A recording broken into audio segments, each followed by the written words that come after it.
Trong một chuyến về thăm quê mẹ ở làng Phù Cừ của huyện Hưng Yên ngày nay, và tôi đã đi hơn 30 cây số để tìm một cái công trình kiến trúc nổi tiếng mà người Bồ Đào Nha đã xây dựng cách đây hơn 100 năm.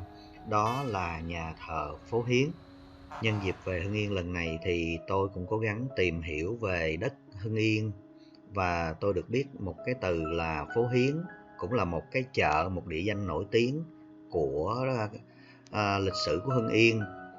Và ở những thế kỷ 17, 18 thì đất kinh đô Thăng Long là kinh đô nổi tiếng, và lúc đó bấy giờ thì Phố Hiến cũng là một thương cảng khá nổi tiếng, và người ta thường có cái câu là nhất Kinh Kỳ nhì Phố Yến, và do đó ngày nay nó là một cái trung tâm của Hưng Yên.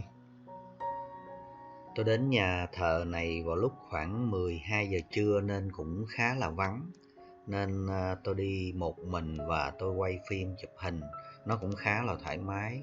Phía trước nhà thờ nó có 3 cánh cửa cổng, và ở trên cao nó có khá là nhiều hoa văn luôn, những cây cột này, và nó theo cái kiểu kiến trúc của châu Âu. Và ở đây là phía bên hông bên trái của nhà thờ, còn ở đây là phía bên tay phải. Nhà thờ này xây cũng hơn 120 năm rồi, nên cái bậc cấp nó hình như có khoảng cỡ 5 cấp thôi, và các cửa sổ nó cũng thấp các bạn, không có cao.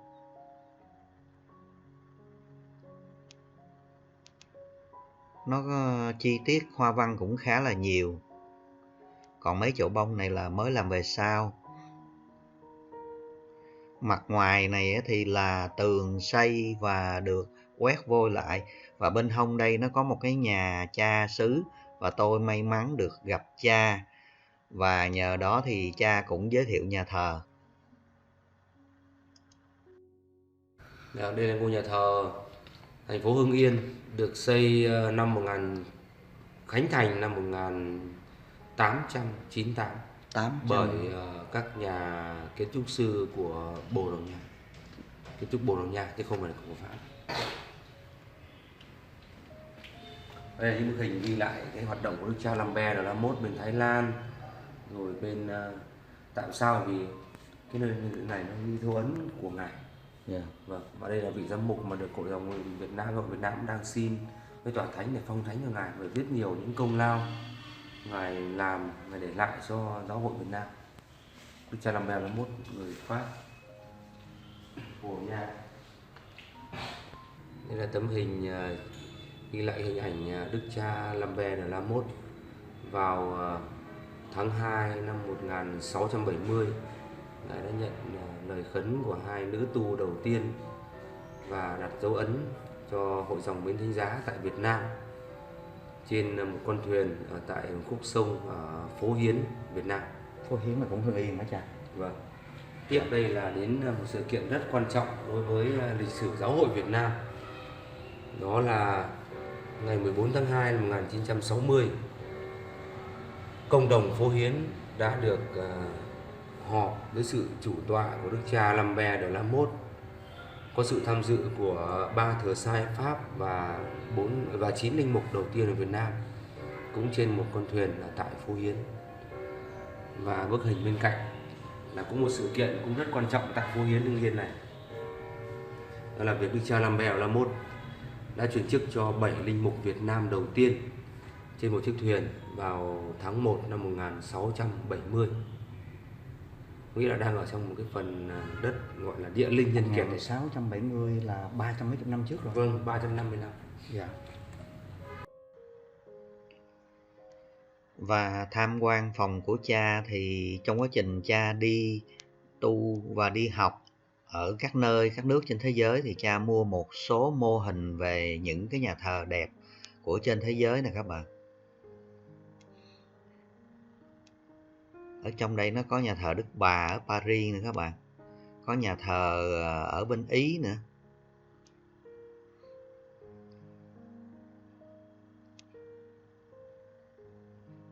Đây là nhà thờ ở bên Ý nè. và nhà thờ Đức Bà ở Paris. Và may mắn nhờ gặp cha nên cha đã nhờ một master đi mở cửa nhà thờ cho tôi được vào tham quan bên trong để hiểu về lịch sử và chụp hình quay phim cho các bạn xem.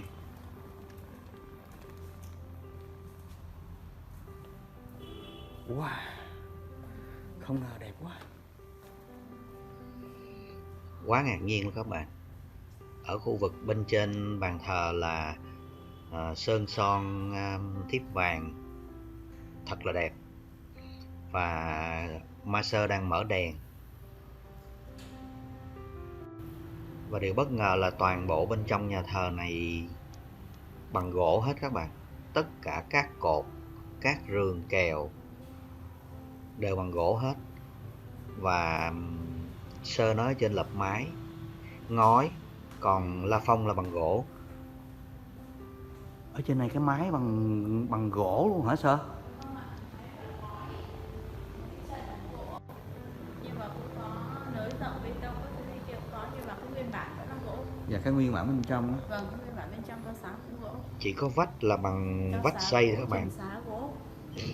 Trần xá. Dạ. Trần xá cách cao xá chỉ có cây số. Trần xá nó khỏi đấy. Cái thờ nó nhỏ hơn này nhưng mà nó Những cái cánh cửa sổ cũng bằng gỗ luôn nè. cửa sổ bằng gỗ, nguyên gỗ ngày xưa là trần xá của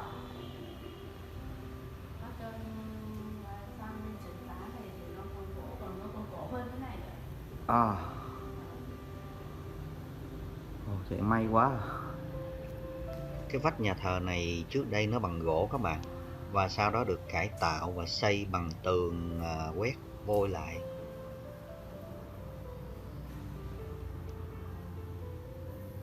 Nhìn trong máy thì khá màu đẹp lắm nhỉ. Dạ. Và nhờ nói chuyện với Sơ thì tôi biết được thêm 2-3 nhà thờ cổ nữa, còn cổ hơn cả nhà thờ này nữa. Và sau khi đi tham quan cái nhà thờ này, tôi lại tiếp tục đi tham quan 2-3 nhà thờ nữa, và có dịp tôi sẽ làm clip cho các bạn xem. Cái kết cấu này kết cấu nhà gỗ luôn, rường kèo luôn, theo nhà cổ luôn.